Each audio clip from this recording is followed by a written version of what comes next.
जम्मू कश्मीर के कुलगाम में जब एक निहत्थे मजदूर पर हमला हुआ तो शुरुआती खबर सिर्फ ये थी कि आतंकियों ने फिर से गैर स्थानीय नागरिक को निशाना बनाया है। लेकिन जैसे ही सुरक्षा एजेंसियों और खुफिया जांच टीमों ने घटनास्थल से सबूत जुटाना शुरू किए, सामने आया एक ऐसा खौफनाक सच जिसने सुरक्षा एजेंसियों के भी कान खड़े कर दिए।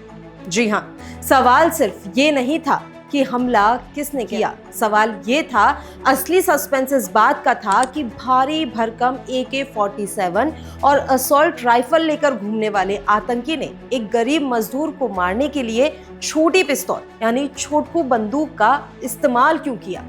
क्या ये सिर्फ एक हमला था या कश्मीर घाटी में दहशत फैलाने के लिए सीमा पार से रची गई किसी नई मॉड्यूल रणनीति का हिस्सा।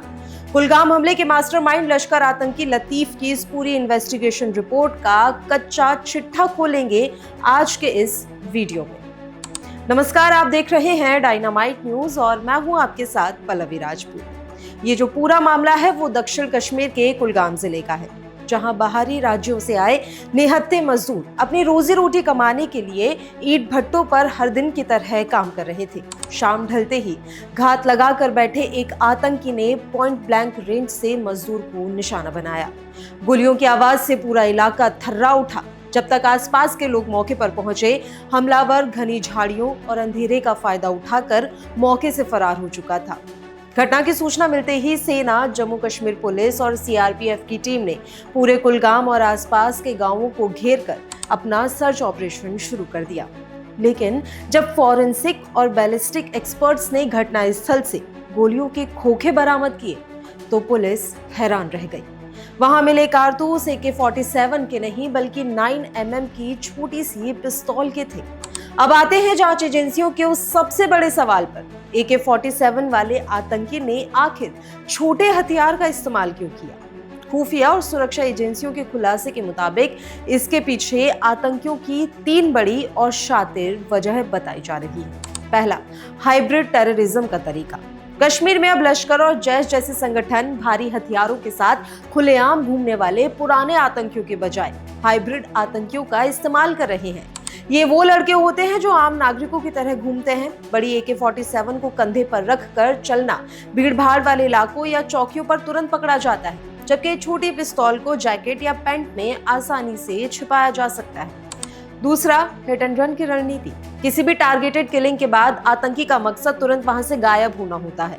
पिस्तौल से बेहद करीब जाकर गोली मारना और बिना कोई ध्यान खींचे आम लोगों की भीड़ में मिल जाना काफी आसान होता है। तीसरा, साइकोलॉजिकल वॉरफेयर। छोटी बंदूक से हमला करके आतंकी ये संदेश देना चाहते हैं कि उन्हें हमले के लिए किसी बड़े एनकाउंटर या भारी असलहे की जरूरत नहीं है। वे बिल्कुल पास आकर पहचान छिपाकर कभी भी और कहीं भी हमला कर सकते हैं, ताकि काम की तलाश में आए बाहरी मजदूरों के मन में खौफ पैदा किया जा सके। जांच एजेंसियों के रडार पर जो सबसे बड़ा नाम इस समय उभरा है वो है लश्कर-ए-तैयबा का खूंखार आतंकी लतीफ। खुफिया सूत्रों के मुताबिक लतीफ दक्षिण कश्मीर में लश्कर और उसके शैडो विंग यानी कि TRF के कैडर को ऑपरेट कर रहा है। लतीफ खुद सीधे हमले में उतरने की बजाय नए भर्ती हुए लड़कों को इस तरीके की छोटी पिस्तौल सप्लाई करता है। वो अपने गुर्गों को पिस्तौल चलाने की बेसिक ट्रेनिंग देता है और उन्हें ईंट भट्टों, निर्माण स्थल या फिर बाजार में काम कर रहे निहत्थे लोगों की रैकी करने का काम सौंपता है।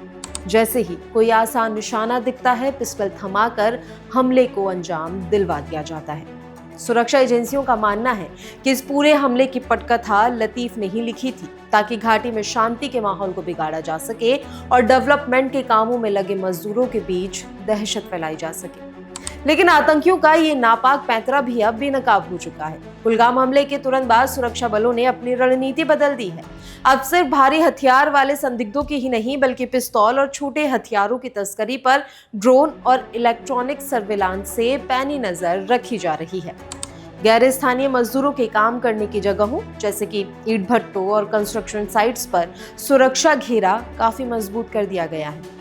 पुलिस ने लतीफ और उसके हाइब्रिड नेटवर्क से जुड़े कई मददगारों को हिरासत में लेकर इस समय पूछताछ शुरू कर दी है।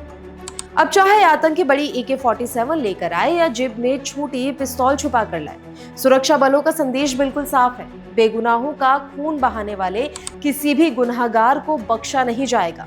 लतीफ हो या उसका कोई गुर्गा, उनका अंजाम भी वही होगा जो कश्मीर में आतंकवाद का अब तक होता आया है।